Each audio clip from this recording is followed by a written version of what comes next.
Tehran से Iran का साजो सामान समेटने की तैयारी शुरू होने जा रही है। आखिर अपनी ही राजधानी से क्यों दूर जा रहा है ईरान का प्रशासन? ये कोई खौफ है या नई रणनीति? ईरान के प्रेसिडेंट का कहना है कि लोग बाहर निकलने की तैयारी कर लें, कभी भी तेहरान छोड़ना पड़ सकता है। ईरान की राजधानी तेहरान में करीब 1 करोड़ लोग रहते हैं। तेहरान सबसे पुराना और विकसित शहर माना जाता है। अमेरिका, इसराइल या किसी भी दुश्मन मुल्क के खतरों को देखते हुए ईरान भी एक नए मास्टर प्लान पर काम कर रहा है। मीडिया रिपोर्ट बता रही है कि ईरान अपनी राजधानी को ही शिफ्ट करने की तैयारी में है।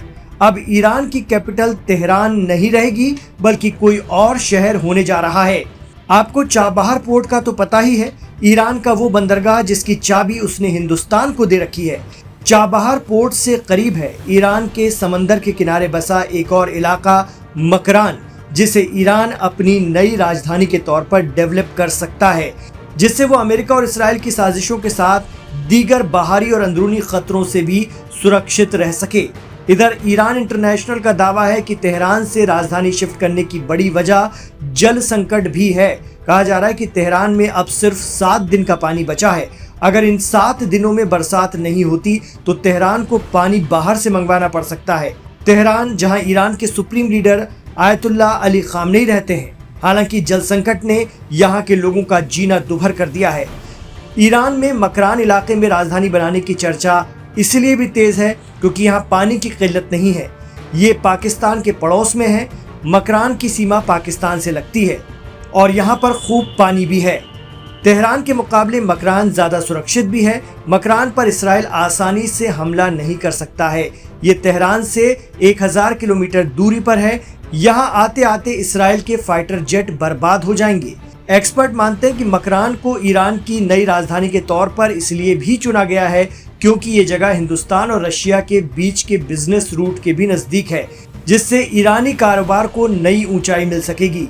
अभी ये होता है कि गल्फ ऑफ ओमान पर दीगर मुल्कों से कच्चा माल आता है, उसे तेहरान जैसी मेट्रो सिटी तक ले जाने और फिर प्रोडक्शन करने में अच्छा खासा खर्च आ जाता है।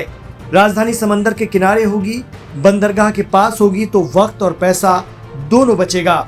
हालांकि ईरान की नई राजधानी मकरान कब तक बनेगी यह अभी कहना मुश्किल है, लेकिन कहा जा रहा है कि इस पर काम शुरू हुआ है। पूरी तरह कैपिटल और इंडस्ट्री शिफ्ट होने में 25 साल लग जाएंगे।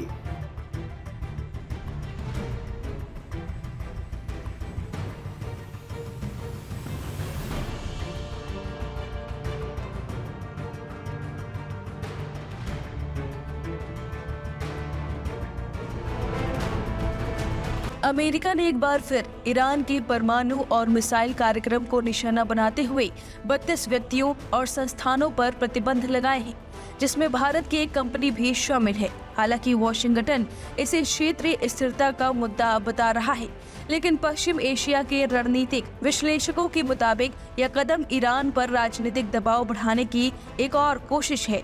विशेषज्ञों का मानना है कि ईरान लगातार यह कहता रहा है कि उसका परमाणु कार्यक्रम पूरी तरह शांतिपूर्ण और ऊर्जा उत्पादन और मेडिकल रिसर्च के लिए है, लेकिन अमेरिका इसे सुरक्षा खतरा बताकर प्रतिबंधों का दायरा बढ़ाता जा रहा है। अमेरिका की नई कार्रवाई 27 सितंबर को संयुक्त राष्ट्र के प्रतिबंधों को एक तरफा तरीके से दोबारा लागू करने के समर्थन में की गई है, जबकि कई देशों ने इस पर सवाल उठाया था और कहा था कि ईरान को बातचीत और कूटनीति के जरिए ही संबोधित किया जाना चाहिए।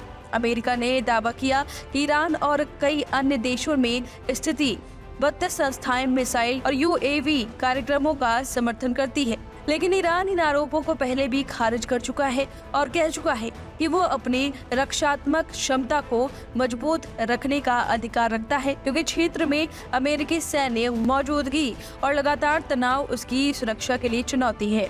ईरान की सरकार और उसके विशेषज्ञों का तर्क है कि अमेरिका अधिकतम दबाव की नीति के तहत एक तरफा कदम उठाता है, जिससे क्षेत्रीय तनाव बढ़ता है। ईरान कहता है कि अमेरिका बार बार वही तर्क देता है, धन शोधन, हथियारों की खरीद, आतंकियों को समर्थन, लेकिन आज तक वह इन आरोपों का कोई ठोस सबूत अंतर्राष्ट्रीय मंच पर पेश नहीं कर पाया है। कई अंतर्राष्ट्रीय विशेषज्ञों का कहना है कि अमेरिका लगातार तीसरे देशों की कंपनियों पर प्रतिबंध लगाकर उनकी आर्थिक गतिविधियों को बाधित करता है, जिससे वैश्विक व्यापार प्रभावित होता है। भारत, चीन, यूएई, जर्मनी और तुर्की की कंपनियों पर लगाए गए प्रतिबंध भी इसी कड़ी का हिस्सा माने जा रहे हैं। अमेरिका ने भारत की फार्मलैंड प्राइवेट लिमिटेड का नाम भी सूची में शामिल किया है और इसे यूएई की एक कंपनी मार्को क्लिंग से जोड़ते हुए संवेदनशील रसायनों की खरीद में भूमिका बताई है। ईरान समर्थक विशेषज्ञों का कहना है कि अमेरिका कई बार उन सामग्रियों को संवेदनशील घोषित कर देता है जिनका वैश्विक स्तर पर सामान्य औद्योगिक उपयोग होता है, ताकि प्रतिबंधों का दायरा और व्यापक किया जा सके।